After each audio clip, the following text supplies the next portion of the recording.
As soon as the bar gets to playing R. Kelly, I'm gone. I don't care. I don't care how great of a time I was having.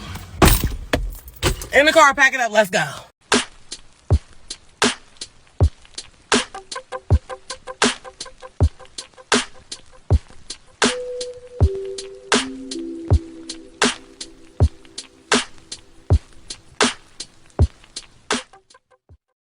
Why are black boys in music always treated like grown men? Look at early R&B and hip-hop and even the music today. Lil Bow Wow was a great example. Look at his music video for Take You Home.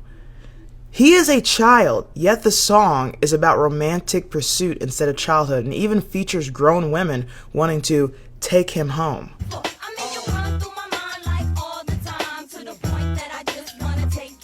Usher, barely a teenager and Call Me a Mac, states that he's younger but already a man.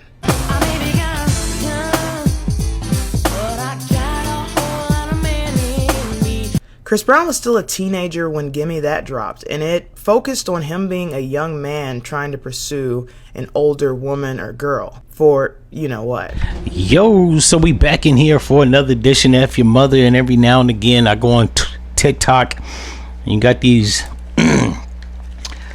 people, these young people putting together a video on some nonsensical, non sequitur shit right now, just to attack the two or the three that she mentioned, Chris Brown, Usher, and Bow Wow. They're entertainers. I've stated this in previous videos that entertainers, no matter female or women, are selling an image, and while the image may be what's the word that I'm looking for? While the image might be salacious, to say the least, they're selling an image for the people that listen to the music, right? So them themselves may not actually really mean any of that stuff, and they don't write that shit. I don't think Bow Wow even wrote that stuff. It probably was the makings of Jermaine Dupri. But they are an unorthodox professions, meaning that at 12 years old you might be getting some buns because you're a performer. So that's the format. So that's why people didn't look at it with a side eye. Most people didn't really take the shit serious. It's to sell an image. They're going through puberty. Their audience is going through puberty. It's a lot of money to be made because young girls, while they might be too young for relationships, still like boys. And the entertainers like Chris Brown, Usher, and Bow Wow, I'm assuming they like girls. So they're catering to an audience that actually is going off of their image and their persona, and basically feeding into their emotions. That's why the music is lucrative. That's why it's written so salacious. I don't agree that it should be catered to young children like that. However, Chris Brown, Usher, and Bow Wow, they're not my kids. So if their parents were allowing it and they're just making songs, it's artistry. It doesn't really hold weight. It's like saying, why do gangster rappers rap about killing people and selling narcotics, and their audience like buy into it, and the entertainer's parents let them do it? Because once again, they're actually selling an image to the people, and they're catering to their emotions based off the music, right? It's imagination land. It's not real. So as much as I might be against it, if I had children, like young girls, I just wouldn't let them go to the concerts. At the end of the day, that's all you can ever do. That previous video that I played before this one, where the woman was talking about when the DJ starts playing R. Kelly, she getting the fuck out of there.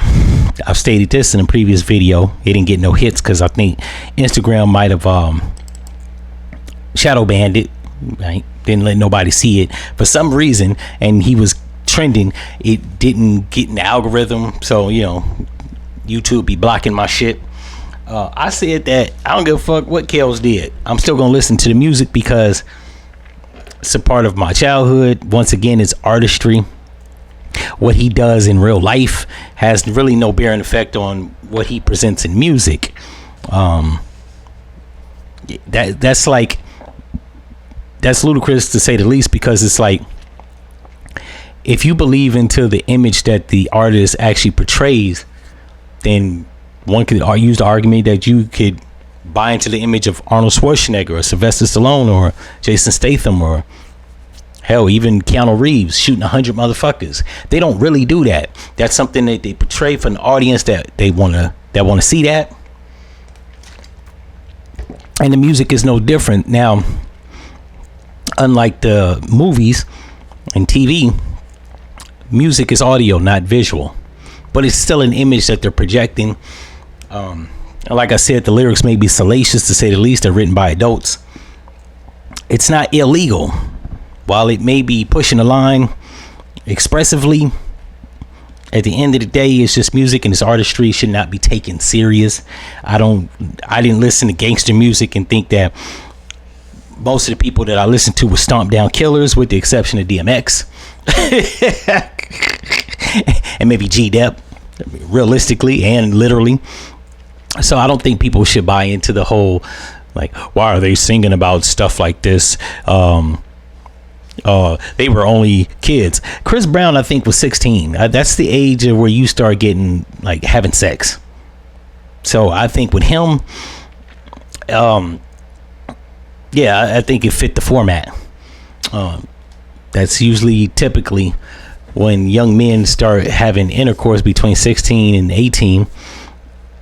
And as salacious and lascivious as the lyrics might have been, he was catering for an audience. Once again, I'm not gonna hold that against him, because it's artistry. He could not actually believe in none of the shit that he was singing about.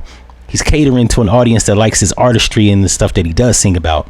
Now, if their parents let them go unattended or be preyed upon by 16, 17-year-old boys, I mean, in real life, you should monitor your kids. Not just from musicians, but other boys that are 16, 17. Because, let's be realistic, I've been 16, 17. That's the primary focal point of most 16, 17-year-old boys. With Usher, I think Usher was like, what, 13, 14? His song, I've never even heard that song, so that might have been the early 90s. He might have been like 12, where he was saying he got a whole lot of man in him. That could be a double meaning. He was dealing with Diddy. Even though I'm not going to put that on Diddy, that could not actually be meant to be for the ladies. I don't know. But like I stated before, once again, that could have just been an image that he was portraying. He's catering to an audience that likes that image and the artistry thereof. So, yeah, that's pretty much that in a nutshell. I'm not saying it's right or wrong. It might be bad parenting if you allow your children to listen to that. But at the end of the day, all you can do is monitor your children. I'm a firm believer on that. Speaking on R. Kelly, we're going to double back to him. I got this post in Twitter. It says R. Kelly is set to be released from prison on December 21st, 2045 at the age of 78. So it looks like Kells may die behind the walls.